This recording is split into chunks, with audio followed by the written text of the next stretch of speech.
You know, this video is kind of funny for a very interesting reason. In front of me is a new keyboard from Drop. And my custom keyboard journey actually started with the Drop Control.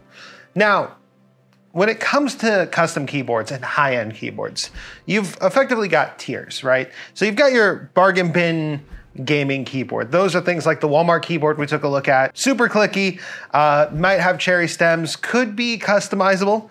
Then you've got your premium gaming keyboards. Those are Razer, Corsair, Logitech, those companies that sell you for around $100, $120, a good gaming keyboard that works pretty well. And some basic custom keyboards fall into that category. In fact, I've got a number of custom keyboards that actually match the cost of something like a Razer Black Widow. And then you've got the high-end stuff. And for the longest time, the high-end belonged only to custom.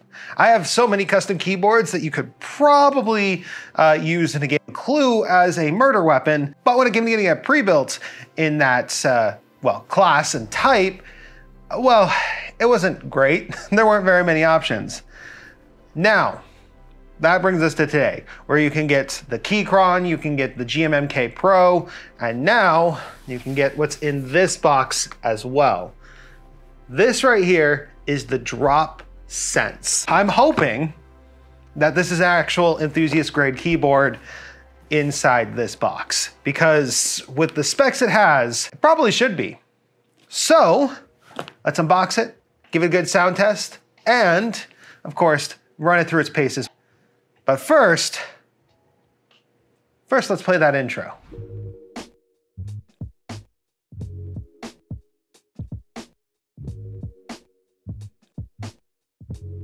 Hello and welcome. My name is Wolfie. You're watching GreaterThanPie, and thank you. Thank you for being subscribed and being here. And if you're not, maybe consider subscribing by the end of the video. So, the Drop Sense. What makes this keyboard so fascinating, or well, so enthusiast, I should say? Well, let's open it up and take a look. There's no tape on here. These are all built and then shipped, I think, directly. Now, that looks like a normal keyboard, right? I mean, other than the form factor. So, out of the box, this just has warranty and manual information. So, there's not a lot of fanfare right here. Oh, but man, have I never lifted up a pre-built keyboard that has felt that heavy. The box itself is pretty nice too. What is this? Just some protective cardboard. And here's where I made a critical mistake. Take note of that white piece of paper looking thing over there. We'll talk about it a little bit more at the end of the video, but that's actually not just packaging material. Inside, okay, we got an, ooh, I haven't used this type of switch puller before, but this is a nicer one. It's made of metal. Drop actually was the one that, my first keycap puller was from them. And this one's, again, kind of nice. And then we got a braided USB-C to USB, and that's everything in the box. Not too bad. Like that it comes with some accessories. So, the Drop Sense. Alu case. Metal weight on the bottom. It's got RGB shine through along the bottom here, which is actually gonna be really interesting. This is that metal weight. It's also user replaceable, and it's gasket mounted with Holy Pandas. This comes with official Drop Holy Pandas, and also their DHX, DXC keycaps. So everything on here is a Drop product. There's a lot going for it. So let's give it a quick sound test. We've got our overhead mic with the mic pointed straight down here. And this is the first time I'm gonna really feel it too. So.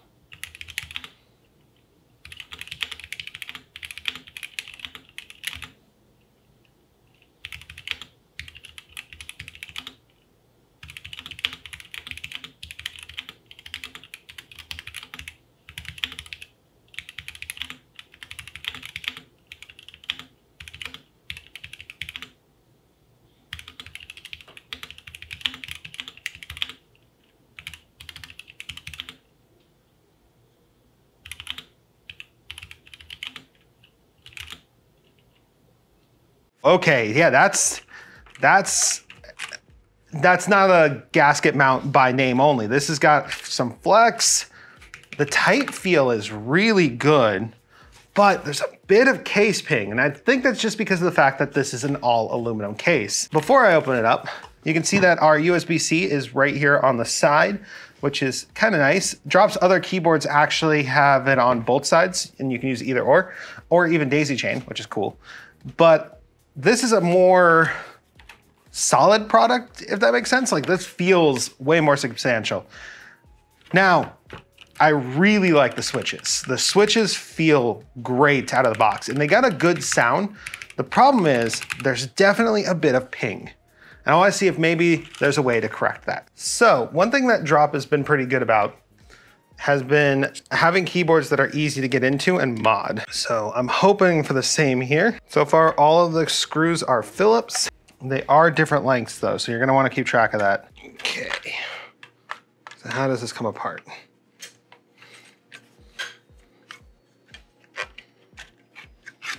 Oh, okay, so that actually answers a question that I had. Was there any foam? And the answer is yeah. There's 2 layers of foam down here. We still get a lot of ping, interesting. Now we can actually take a good look at the PCB, and it's actually a nice looking PCB. Very solidly done. So, interesting that we're still getting a lot of ping out of this. And there's the user replaceable weight right there, which you can change it to different colors. And then we can also kind of see how the gasket system works. So now just kind of like pop off. Can't tell if it does, and I want to break it. I have no idea why it's so pingy. You can get this as a fully built keyboard with the Holy Pandas inside of it, which the value proposition here, if you are to go off of Drop's actual pricing, this keyboard right here retails for around $280, $250, I think it's $250.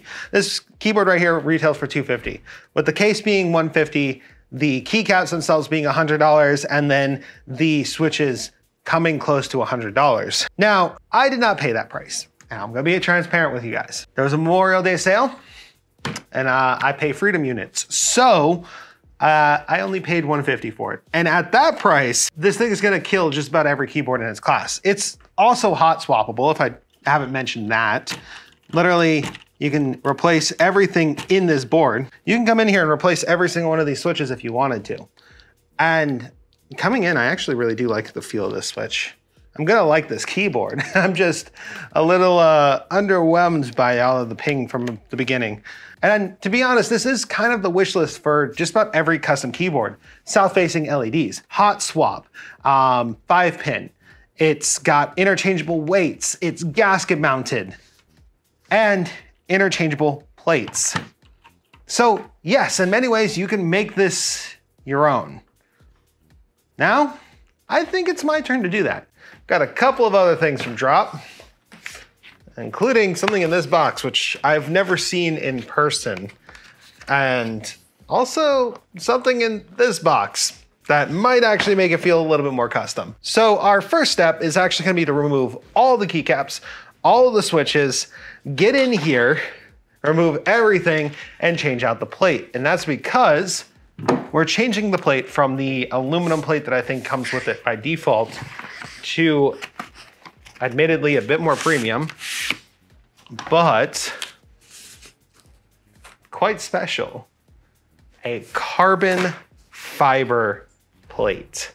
Now, I've never used a carbon fiber plate before, and I'm excited because I've also never held real carbon fiber before, but this is actually real carbon fiber. Now, the second box that we've got here is some keycaps. Now, these are the MT3 profile. Still ABS, but they are a lot more curved and a lot more shaped than the ones prior. And it is a black and gray set instead of the black and white. So it's gonna add a little bit more character. This keyboard's almost got like a Batman theme going, but I am A-okay with that. And I think those two things alone are going to do a lot for us.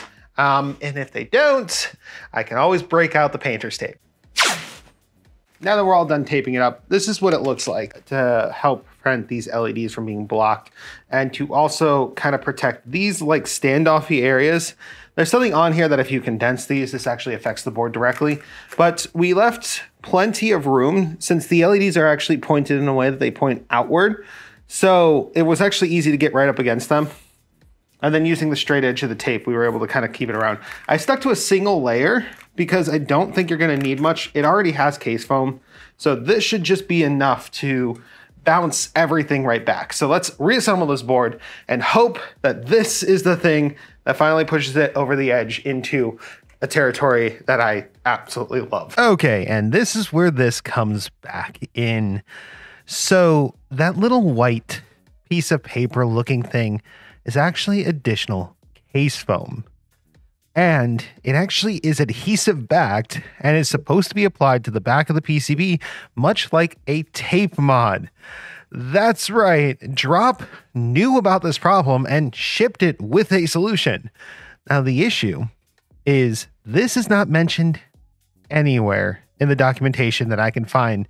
The only way I found out about it is while I was editing my own video, I noticed that the cutouts on that piece of paper looking thing were actually the same as what were needed in my tape mod. And because of that, I was able to identify that this was supposed to go on the back of the board. And the worst part is it's been so long since I had actually recorded this part of the video that I no longer had it. I threw it out as I thought it was just normal packaging. And to kind of add insult to injury here, this was not installed by default on a board that for all intents and purposes should have it installed by default. Say what you will about this board and its cost, but the materials to actually build something like this is just, it's good. And Drop is just, they're masters at a couple different things, but one of them is specifically how their boards are designed to be taken apart by the user. That is something that I think that Drop does extremely well. All right, let's give her a good old test to see how she sounds.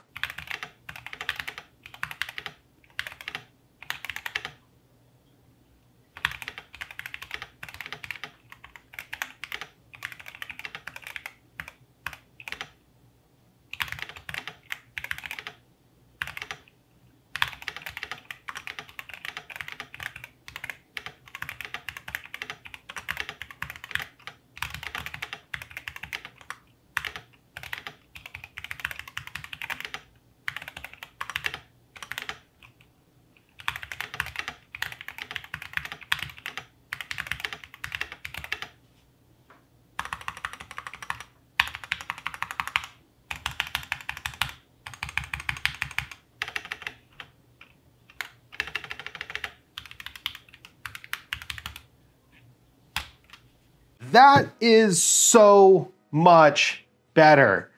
Oh my goodness, I absolutely love it now. It's got a little bit of a poppy, thocky kind of sound. The thock probably coming from the keycaps, the pop coming from that tape mod. And you know what? Combined with its RGB, quality of materials, and the fact that it can pretty much accept 100% of the things inside the keyboard scene, I could recommend it to a certain kind of person. If you're looking for an in-stock keyboard that checks every box and you're willing to mod it and you have a good understanding of what you're getting into, it's great. Is it too pricey at its normal price? Yes. The base kit is expensive. The actual kit with keycaps and switches is expensive. Is the lubing job on the Holy Pandas great? It's passable. I have Holy Pandas that I've lubed myself that I prefer, but at the same time, the actual feel of the board is good. The typing experience is great. The sound of it after we got past that case ping, which I think Drop could fix by adjusting something in this top plate. I think this top plate is entirely where the ping is coming from. So maybe if they found a way to isolate the plates so that the top plate does not actually affect things nearly as heavily as it does, that could help. But going back to it, the actual feel and sound of everything is pretty good. But I did spend, what was it, another $100-something on keycaps and a alternate plate out of the box for what was a $250 keyboard. So yes, is it better than a Razer Black Widow or a Razer Huntsman? Well, the Huntsman's a different functionality, so I'm not really gonna compare that, but let's say to a Black Widow. I would say so, yes. But is it better than the GMMK Pro, which is very similar? Or there's the, is it the Idobao? There's another one that's like really, really similar to those two. I wouldn't say that it's, you know, infinitely better than the other keyboards in this form factor. I like the sound of it now. And it is going to be my daily driver keyboard going forward, mainly because with the RGB, it looks amazing next to my Razer Basilisk. Like they look like a matching set. And I wish, Razer, I wish that you guys would make something like this, because I would be like the first in line. I will go to your Miami store and literally buy it in person if I had to. But because you guys don't make anything like this, and Logitech is even making something like this now, I'm stuck getting the best RGB from Drop.